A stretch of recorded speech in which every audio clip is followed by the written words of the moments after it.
making some spinach, artichoke, and feta bites. You're going to need a can of crescent rolls, or if you can find the sheets, that would be better.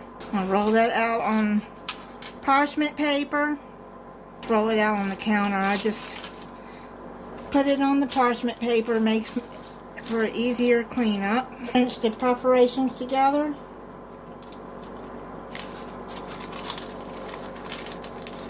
I've never seen the crescent sheets at Walmart, and that's where I do my grocery shopping at the most. Now you want it to be 12 by 8 inches. Okay, that's 12 inches, and yeah, 8. That's good. You're going to cut this using pizza cutter. Cut dough into 6 rows by 4 rows. Turn this around.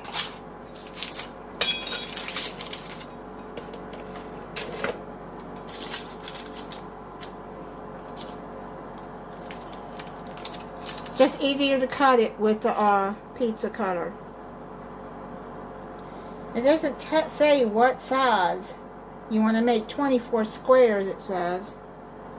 So let me do that.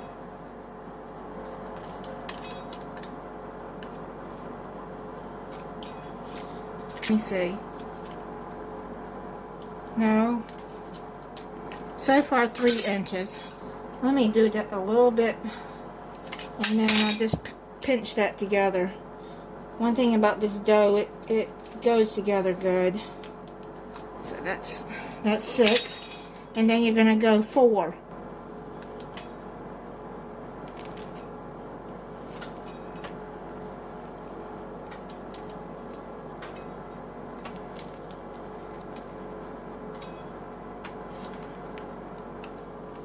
I thought with Super Bowl coming up next month, Super Bowl parties, this would be good for that.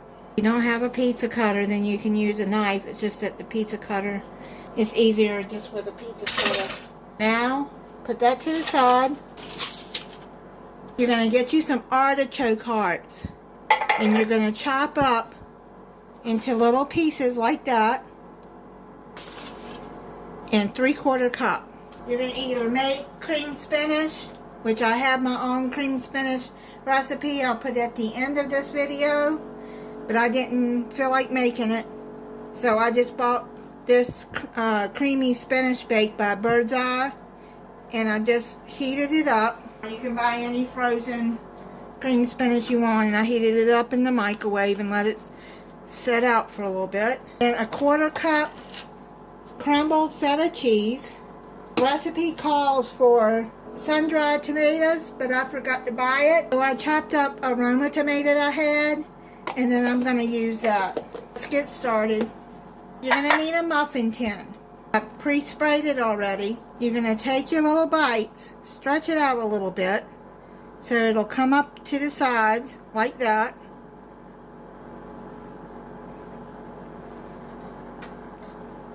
See what I'm doing?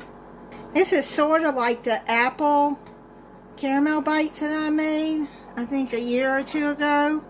I'll link that video too. Those were really, really good. It was, I think, a Fall Fruit Friday video I did with Moss Family TV. See how I'm doing that? Just press it in there and kind of like let it go up the side.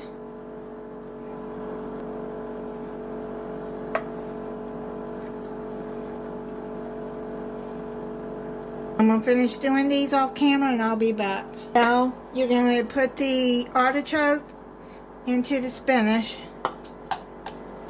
Mix all of that in there.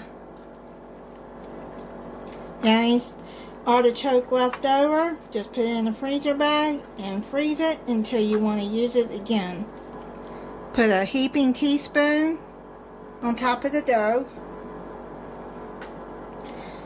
If you only have one muffin tin, make sure you put the dough back in the refrigerator till these are done and you can make some more. Don't you see how the dough looks in there? I love spinach and artichoke dip.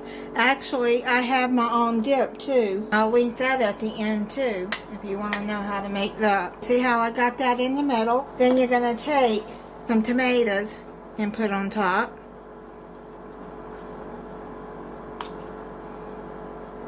If you want to use sun-dried tomatoes, go ahead. Just chop them up.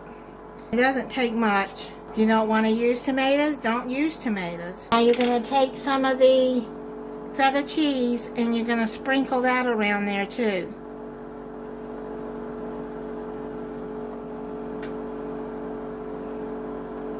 If you don't like feta cheese, don't add it. If you want to add blue cheese on this, that might be good on this too. I don't really care for blue cheese. I'm just giving you options. You can put shredded cheddar cheese on top of this, mozzarella. The recipe calls for feta, and I like feta. It don't take much. While you're preparing all of this, have your oven preheating at 375 degrees. And you're going to put it in your oven for 11 to 13 minutes until dough is golden brown. I had them in the oven for 11 minutes. It might take longer in your oven. Every oven is different. Just check them at 11 minutes. I recommend. Dough is done. Just go over it with like that with a butter knife.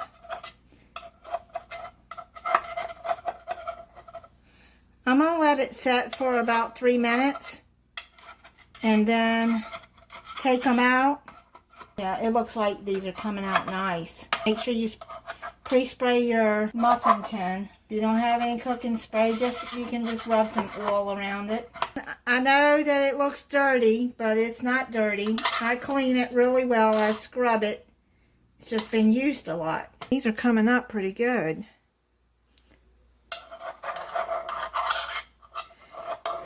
And I just found out that I have passed 1,300 subscribers. I'm at 1,314 now. And I want to take this time to thank everyone for subscribing and watching me. I'm in awe. I can't believe that many people will take the time to watch me. I never thought that I would be this far. I didn't even think I would get 5 subscribers. I'm finished taking these out and try it for you. It's a good way to start the new year. And I'm almost at the hours I need to be monetized. I think I'm like 400 hours away from being monetized. If you go to my home page, I have my playlist in categories to where if you want to watch any of my playlists, that will greatly help me to be where I can get monetized. Let me try this for you. Oh man, these are good. Now you can put these in freezer bags too and freeze them and take them out and warm them up as you want them. That's what I'm going to do because on the 19th my daughter and her boyfriend's coming over because it's my birthday. I'll be 60 years old. They're going to come over and celebrate with me, and I'm going to take these out, warm them up, and put them on the table too. Thank you for watching. If you're not subscribed, I hope you'll subscribe and click the notification bell so you'll be notified when I upload a new video. Bye.